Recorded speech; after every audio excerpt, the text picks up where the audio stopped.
Police officers who have arrested other police officers. What's the story? This was during my time as a United States Marine Corps MP. Never arrested another police officer during my other gigs. Got a phone call from the guy's wife saying he was drunk and refusing to leave the house. Knocked on the front door, but found him crying on the porch about his wife leaving him because she wasn't happy anymore. She walked by the porch and motioned for me to come inside through the glass door. She proceeded to show me the red marks on her throat, the hole in the door that he punched through beside her head, and some other evidence that doesn't need to be disclosed.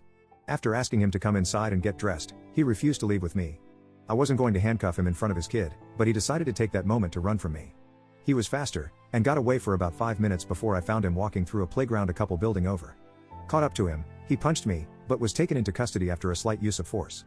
On the way to the station he tried to kick out a window in my cruiser and told me I was ruining his life. He ended up getting charged with about 7 different charges and was kicked out of the Marines. On his way out he lied to NCIS and got an investigation opened on me for rape. Investigation was completed, thoroughly, and all charges against me were marked as unsubstantiated, but the charges still showed up after I got out and went through a background check for my security clearance. 10 would do again. My slight inconvenience was totally worth it for him to go down for domestic assault charges. Edit for clarification, the rape charges that he falsified were by him stating that he, quote unquote, heard Greg Lukstang raped a girl at the Marine Corps ball. Due to a law passed in 2013, all military sexual assault allegations have to be investigated by a Title 18 law enforcement agency, outside federal agency. NCIS was the one that took my case and subsequently cleared me. Charges are still found on a background check, even though I was cleared 100%. Next story. My dad was the arresting officer of an undercover narcotics detective for the murder of 2 fellow officers. From what I remember, the 2 officers and a technician caught him by surprise while he was stealing from an evidence room. He shot the 2 officers first and his firearm jammed, so the technician escaped. Detective got life in prison and died there. Next story. I actually have had to arrest 3 separate members of the justice system this year. First, a practicing lawyer and former judge who had been utilizing his position to coerce sex from defendants. He utilized this leverage even after he was not a judge anymore. Investigation by DCI revealed he had about a dozen victims, so a warrant for his arrest was made, which I executed. Arresting a guy you used to put defendants in front of is a very odd feeling. He weaseled out of prison time and got it all suspended and put on a direct supervision probation program. Absolute horse crap. I've seen guys do way less get way more time, but it's not really a secret that money has a habit of tipping the scales of justice. Next was a prison guard whom strangled his girlfriend, then stalked her relentlessly. I actually arrested him twice because after he posted bail on the first one he was spotted lurking outside her home only 45 minutes after being released. Hess currently in on felony assault, strangulation of a household member, and felony violation of a protection order. He's still in my jail awaiting trial with a bail that has been substantially increased. I'm anticipating prison time for him, but only time will tell. Third was a city police officer. I'm a county deputy sheriff, because we received a call from a 6-year-old that his dad was in the garage doing drugs and wouldn't come out. Showed up to find 4 very young kids running around unsupervised. It was a city police officer smoking meth that he had confiscated during a traffic stop and not reported or turned into evidence. DCI took the case from us due to potential conflict of interest and have placed him in another county's jail, and I haven't heard any more about it. Hope he does time too. What kind of butthole leaves his little kids totally alone and unsupervised while they smoke meth? Especially when said person is a effing cop. Unforgivable in my opinion.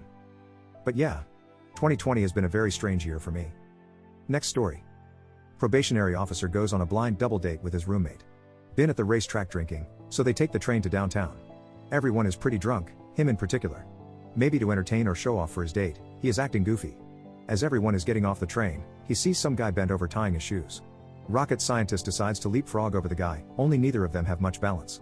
Probationary cop basically jumps over / on the guy and drives his face straight into the pavement because he is too drunk and the guy wasn't expecting it. Everyone jumps up and he starts trying to defuse the situation he just caused. Turns out the guy is a 17-year-old kid heading down to spend the weekend with his grandparents and has 2 broken teeth and a broken nose. The drunk cop starts saying stuff like, "It's okay, it will be fine, I'm a cop, it's all good." When he realizes the crowd isn't going to let him just walk away, he foot bails and tries to run off. A few guys chase him down and grab him. Cops get called and detain him. I was the on-call detective who was called out at 2230 to handle the case. He refused to answer any questions and was booked in for felony battery, based on the extent of injuries and age of victim.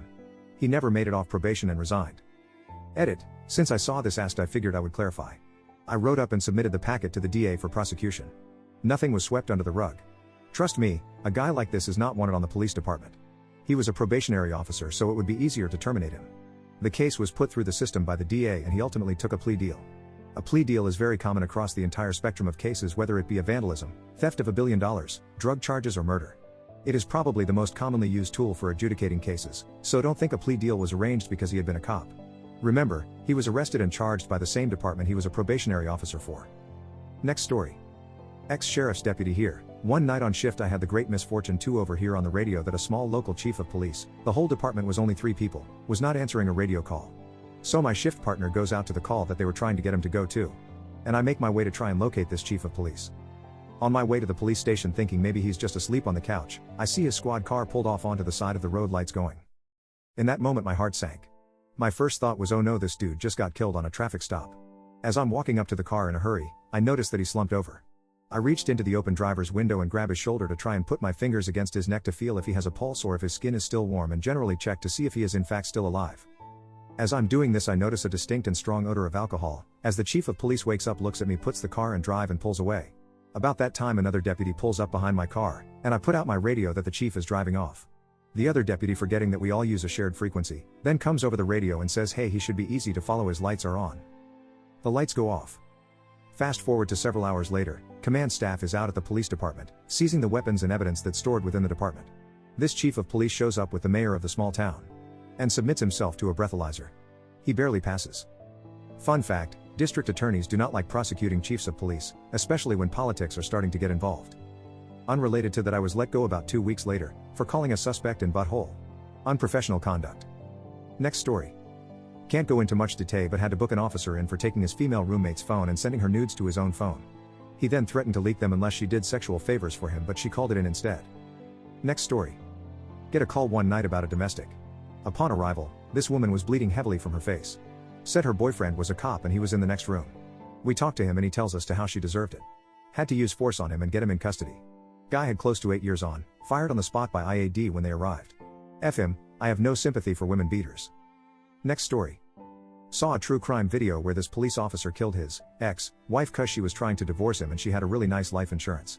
He was struggling hella hard with bills and apparently the crime split the whole police department up. People who thought he was guilty versus people who couldn't believe it and thought he wasn't guilty. In the end he was caught cause he was the only one who had keys to the car she drove, and the police found a paper with calculations on it that were how much he would have left over after the life insurance money paid off his debt in his house. Oh, and he was sleeping around with a coworker, lol.